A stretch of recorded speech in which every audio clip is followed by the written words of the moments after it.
And then the other one then is the normalization of burnout. Yes, and I see this all the time, and especially like I've worked in financial services for over 20 years. This has now become the reality, is that people are wearing their burnout. It's like, it's like a badge of honour. So people are constantly talking about how busy they are, how many projects they're juggling, but actually they're never off. So they're sending emails in the middle of the night. There's managers doing it within their teams. And it's become the norm that you have to perform at this level. But actually we don't. If we can't do our day jobs, within that sort of 9 to 5 or whatever hours you're working, you shouldn't need to be constantly working in the evenings, working at the weekends, sending emails, making yourself look like you're really, really busy. But businesses at the minute are sort of pushing that agenda. You can look at performance, absolutely, and see, are the jobs sized right? If somebody is actually having to do extra work just to do their job, but that's a sizing issue, that's a business issue. We're all about cost cutting, but it shouldn't be to the detriment of our people. So it's actually looking at how many people we need to do a certain job.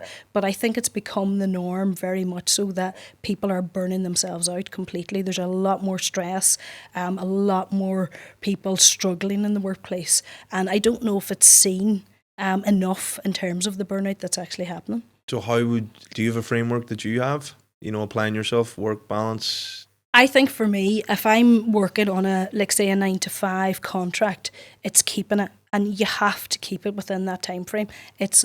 Yes, it might be tempting to log on in the night time and go, oh, did they respond to that email? Or you might have your work emails coming through on your mobile phone, and I think that's a really tough one. You nearly need to go and lock that work phone into a drawer and don't take it out until the following morning. So for me, it's staying away from it. Don't even think about it. So going for walks clears my head. So if I have a lot going on with whatever project I'm working on, I love going for a walk. Even at lunchtime, I find helps me perform better in the afternoon whenever I'm working and getting through a heavy workload. So it's trying to find a release. And then it's getting in and spending time with your family. You need to be present with your family. Whatever that family life looks like for you. For me, I've got young kids and I want to be there present for them. But there's a lot of people who don't have kids, so it's if they're spending time with their partner, with their parents, it's actually taking that time and sitting down and having conversations and forgetting about what's going on at work. It can be hard. I suppose everyone's different, right? Yeah. Sometimes if I'm working I could end up working all day. Yes. Start in the morning and finish late at night. But I work for myself, so I kind of work whatever way I feel, in the sense of if I have a lot to do. Like yesterday was a long day for me, yes. And then when I got to the evening, I was like, oh, I still felt like I hadn't enough done. Yeah. No, I went for a bath, something I never do. Yes. But it was just nice to sit in warm water, chill out, nothing. But that's like something I never do. But normally I go for a walk. It's too late at night. The walks are always good for me. You know, it does help, clears things, and I can come back refreshed and get stuck into things. But then also other days I might, very rarely, but I'll finish early.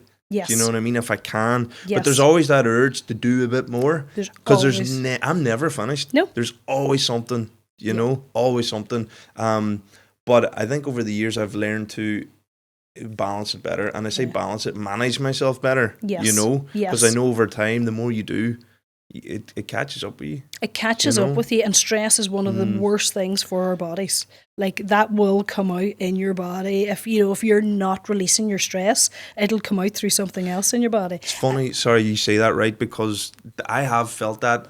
I've felt it a bit recently, not just like recent, but in last year, where I feel it in my hands. Yes. I feel my nerves, it's like there's a tingle here. Yeah. Do you know what I mean? And that's not uncommon. That's not uncommon. Yeah, I've never had that before. Yeah. And that's when you're putting in too many hours. And it's really hard, because we're all programmed to say, oh, I need to do it. This has to be done. But actually, a lot of the times it doesn't have to be done immediately right there and then.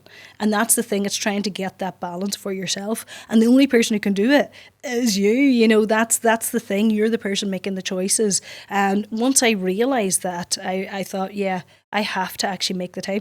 I could have worked 24 hours a day and would have still had projects lined up if I had chosen to do that. And don't get me wrong, there was times where we had to do all-nighters, especially if you were working on a project that had a deadline and you had to achieve that deadline. So yes, there were times and there were exceptions, but it's not allowing that to creep in and become the norm. So yeah, it's choosing your routine, your week. What does that look like?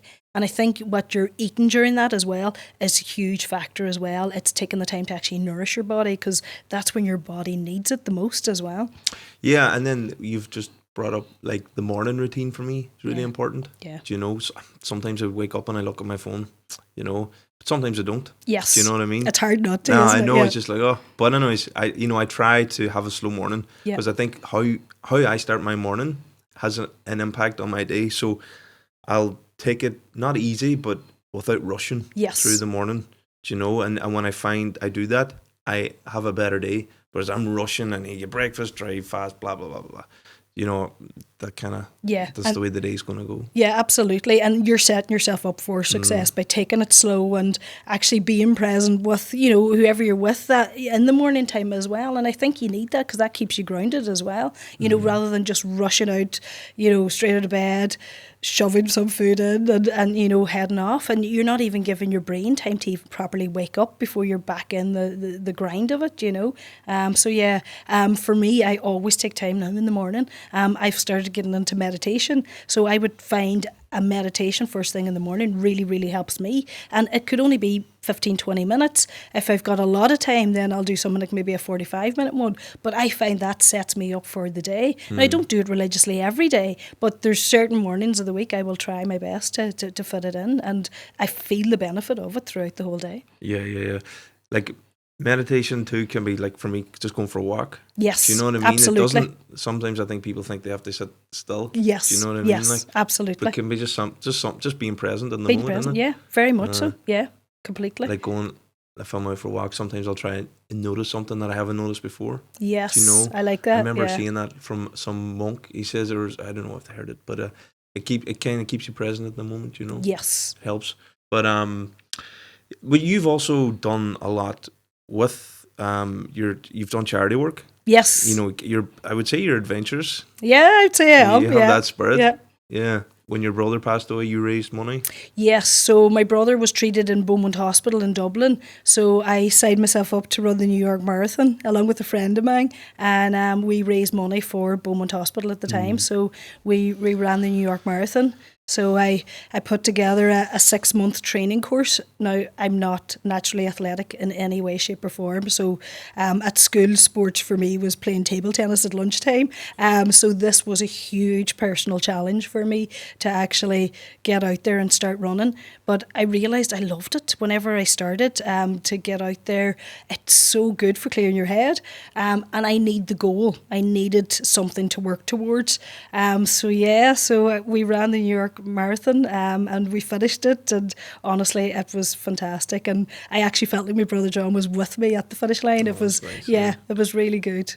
Very good, very good. That's just not doing a 5K or 10K though. Do you No, know what I mean? I know. Like, that's in the deep end. Like, Yeah, I like big challenges. I like to take on something that's really going to push me. Yes. So I've done quite a few over the years. And what else? So I did the trek to Machu Picchu. I did that one for NSPCC. Oh, sorry, no, I did that one for Clonsargent. So that was for the Children's Cancer Hospital in Belfast. We built 2 homes from home. There was 30 of us did it together, so it was like a collective effort, collective fundraising. As part of my fundraising for that, I shaved my hair, which was the easiest fundraiser I've ever done. Literally, people threw money at me. I used to have this huge head of big curly hair. I've never grown it out since. But yeah, so that was a really tough challenge. We flew over to Peru and we had a couple of days to acclimatise in Cusco and then trek through the Andes to make it to Machu Picchu. But it was amazing. Such a great experience. Yeah, I'd love to do Machu Picchu. It looks class. Yeah. I did intend a few years ago, but it didn't work out that way. But no. Yeah. That was really good. That The is high enjoyable. altitude's not for everybody. We No. had 30 in our group and 5 didn't make it past the first night Right, because of the right. altitude. They How got many really nights? sick. So we were 4 nights, 5 days. Yeah. Class. Yeah. That was it. And you're sleeping out in the mountain. And But back down. And back down, yeah. Jesus. But it's amazing how quick your body regulates. Like your natural clock kicks in. So I was awake at like 5:30 in the morning every morning because you were going to bed when it was dark. Yeah. So you were in bed probably by 9 at the latest. So yeah, it's and your whole body resets. It was really cool. Class. It was tough. Don't get me wrong. You know, there was a lot of struggle trying to trek through it. But yeah, it was good. And then you done the Hell and High Water. Yes, so the Hell and High Water was on the Zambezi River. So that's the one I did for the NSPCC. And it was one of those, I signed up for it, but I didn't really know what I was signing up for. So the year before, it was set up for comic relief in the UK. So they had 6 celebrities do this Hell and High Water challenge. So we did it the year afterwards. So yeah, we flew over and you had to raft on the upper part of the Zambezi River for the first 4 days. And that was camping out on the riverbanks at night. And then the final day was the Batoka Gorge. So it was white water rafting. So it's the part that's after the Victoria Waterfalls. I'd never done whitewater rafting, had no idea how dangerous it was. And honestly, it was, I would say, probably one of the toughest days of my life. I'd say I seen my life flash before me at least 3 times. Yeah. But I wouldn't change it. It was amazing. It was such a fantastic experience. Even like camping out at night. How many nights was the...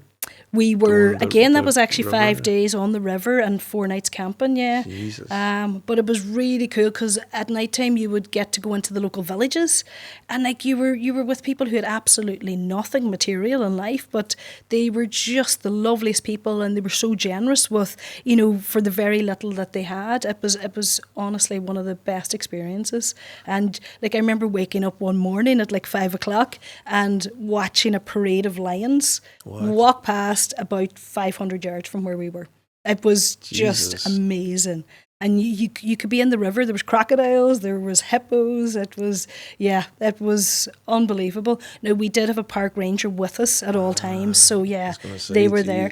We'd no incidents, thankfully. But, yeah, they're there to protect you if you do need. Yeah.